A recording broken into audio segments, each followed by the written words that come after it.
Aortic stenosis అంటే ఏమిటి? గుండె నుంచి ఎడమ వైపు ఛాంబర్ పంప్ చేసే దగ్గర ఒక వాల్వ్ ఉంటుంది. దాన్ని అయోటిక్ వాల్వ్ అంటారు.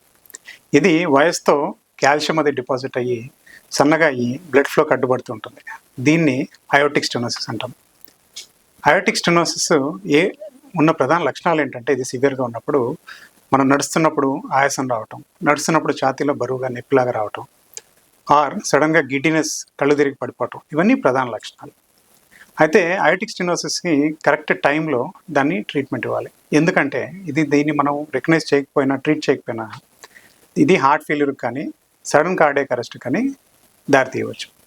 అయితే దీనికి ట్రీట్మెంట్ ఏమిటి అంటే, దీనికి 2 రకాల ట్రీట్మెంట్ ఉంటుంది. ఇది సివియర్గా ఉన్నప్పుడు ఏదర్ ఆపరేషన్ ద్వారా వాల్వ్ని రిప్లేస్ చేయొచ్చు. అదర్వైజ్ ఇప్పుడు పెద్ద వయసు వాళ్ళలో తొడ ద్వారా ట్యావర్ అంటే ఆపరేషన్ లేకుండా ఒక వాల్వ్ని అమర్చవచ్చు అనమాట.